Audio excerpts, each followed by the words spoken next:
Late upload hello साथीहरू, finally मेरो भाइको ढोकबेटको भिडियो आयो।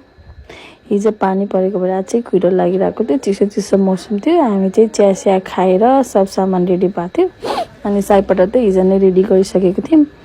अनि निस्किने बेलाको त भिडियो नै बनाउन पाइनँ, एकदम भिडभाड थियो। त्यही भएर जाने बेलामा त यस्तो रमाइलो भएको थियो। सबैजना बसमा नाचगान गर्दै गर्दै गयो, एकदम नै रमाइलो भयो। अनि एकछिन बिचमा गएर चाहिँ गाडी रोकेको थियो, यो सिक्वेन्सहरू मिलाएर लैजाने भनेर। भाइहरू चाहिँ सबैजना बाइकमा आउने भनेर बाइकमा आए। अनि गाडीहरू भएको, पर्सनल प्राइभेट कार भएको मान्छे चाहिँ कारमा, अनि हामी चाहिँ कोही माइक्रोमा बसमा गरेर आयौँ। अब चाहिँ हाम्रो साइपटाको लागि तयारी भएर यहाँ लाइन लगाएर बस्दैछौँ। अब यता जाने तयारी हुँदैछ। अब अघि मिलाउनु त घरबाट नै मिलाएर आएको थियौँ, त्यही पनि अब सबै यहाँ जानुभन्दा अगाडि एकचोटि फेरि मिलाउनु पऱ्यो नि त। अनि मेरो काम चाहिँ फोटो भिडियो लिने मात्रै हो है। हाम्रो बुहारी त कति राम्री भएर बसेको, आमामा एक रात नदेख्दा पनि एकदमै छटपटी लाग्छ। अब चाहिँ किनभने ऊ भएन भने घरमा रमाइलो लाग्दैन कि। अब चाहिँ भाइलाई पर्सिनको लागि, भित्राउनको लागि अजाहरू आउँदै हुनुहुन्छ। अनि भाइहरू फेरि पुरा दाइको प्रोटेक्सन गर्दैछन्। नै त बुहारीको दाइ भाइ फेरि चिराग लिएर आउनुपर्छ। हाम्रो चाहिँ यसरी चिराग लिएर आउनुपर्छ। त्यसपछि अक्षता पानीले छ्यापेर दुलाहरू भित्राउनु पर्ने हो। हामी चाहिँ सबै एक्साइटेड भएर हेर्दैछौँ, रमाइलो पनि लागिरहेको छ नि त।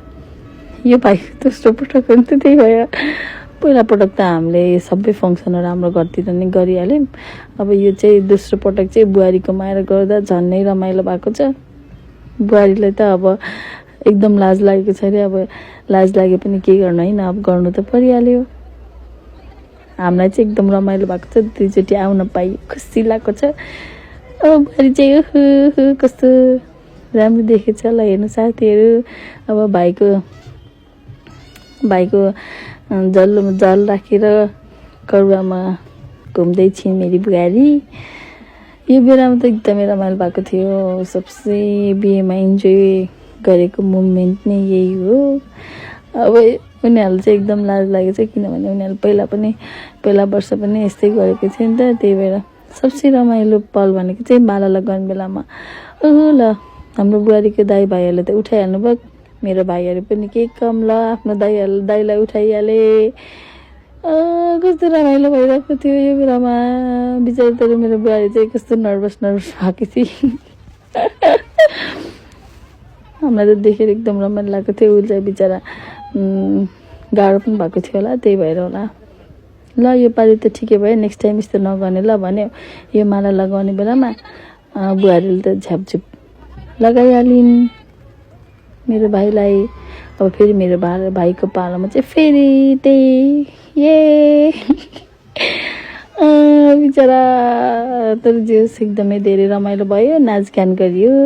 हाम्रो साथीहरूले पनि एकदम धेरै इन्जोय गर्नुभयो, रमाइलो भयो।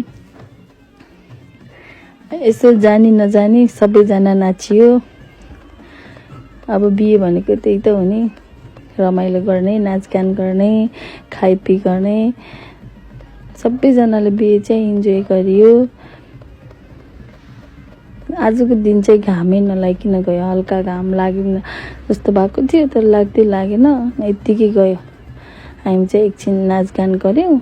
अनि भित्र चाहिँ सुपारी चलाउने भइरहेको थियो। अनि एकछिन नाचगान गरेपछि अब ल है त सुपारी चलाउन सकिएपछि जुत्ताको बार्गेनिङ गर्नुपर्छ भनेर फेरि बार्गेनिङ गर्न गइयो।